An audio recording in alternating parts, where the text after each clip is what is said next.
Je ne sais toujours pas pourquoi j'ai accepté cette plongée. Peut-être pour me prouver que je pouvais repousser mes limites, ou peut-être parce que j'ai toujours été fasciné par ce qu'on ne voit pas. C'était un matin calme, au large de la Sicile. La mer était lisse, presque trop calme, comme si elle cachait quelque chose. On devait plonger dans une faille récemment découverte par des pêcheurs locaux, un gouffre qui, d'après eux, descendait à plus de 200 mètres. Je ne comptais pas aller aussi loin, juste observer, filmer un peu et remonter. Du moins, c'est ce que je croyais. Quand j'ai basculé dans l'eau, tout s'est tu. Il n'y avait plus que ma respiration et le battement sourd de mon cœur dans mon masque. La lumière du soleil filtrait à travers la surface et se dissolvait lentement. Plus je descendais, plus les sons disparaissaient. À 30 mètres, la lumière commençait déjà à faiblir. À 50, il ne restait qu'un halo bleuté. C'était comme tomber dans un rêve.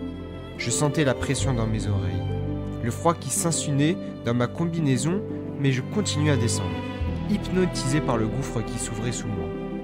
À environ 420 mètres, j'ai aperçu quelque chose d'étrange. Une structure, un amas de pierres parfaitement symétrique. J'ai d'abord cru à un hasard géologique, mais plus je m'approchais, plus ça ressemblait à une arche, comme l'entrée d'un temple. Les lampes de ma combinaison reflétaient les symboles gravés dans la pierre. Des spirales, des cercles, des formes humaines, à moitié effacées par le temps. Une sensation m'a traversé. La curiosité et la peur, en même temps. C'était beau, mais j'avais l'impression d'être observé.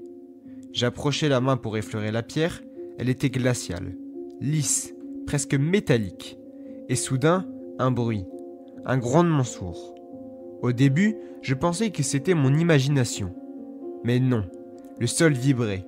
Une fine poussière s'est élevée du fond. Mon cœur s'est resserré.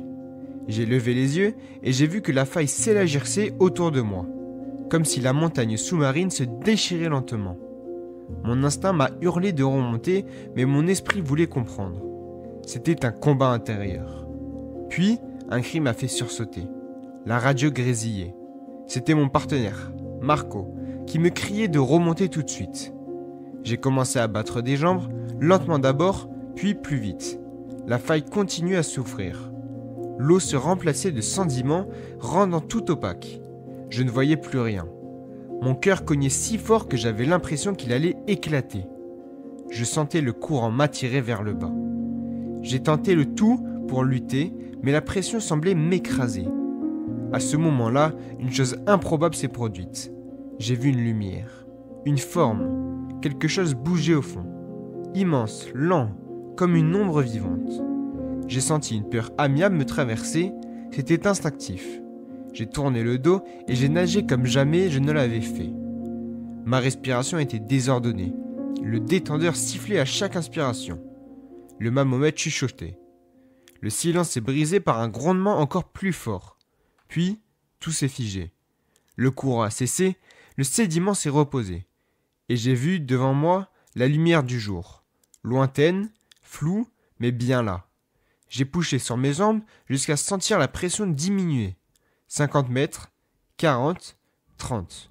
Puis enfin la surface. J'ai arraché mon masque. L'air brûlait mes poumons glacés. J'ai crié. Pas de soulagement, pas de joie. Juste un cri brut, libérateur, comme si j'expulsais la peur. Quand Marco m'a hissé sur le bateau, il m'a regardé sans rien dire. Il savait. J'étais pâle, les lèvres bleues, mais vivant. On est resté silencieux pendant des heures. Le soir, quand j'ai regardé les images enregistrées par ma caméra, j'ai eu un frisson. On voyait bien la faille, les symboles. Et, puis, quelque chose derrière moi. Une forme floue, humanoïde, qui bougeait lentement avant que tout ne disparaisse dans le noir. J'ai éteint la vidéo. Je n'ai jamais voulu la revoir. Je n'ai plus replongé depuis ce jour-là. Mais parfois, la nuit, quand je ferme les yeux, j'entends encore ce grondement au fond de moi. Et cette impression étrange que quelque chose, là-dessous, continue à m'attendre. Si vous avez aimé cette histoire de plongée et l'anecdote que je vous ai racontée, n'hésitez pas à aller voir d'autres vidéos que je publie sur ma chaîne. Ça m'aide énormément. Merci beaucoup, abonnez-vous si vous le souhaitez, et bon visionnage.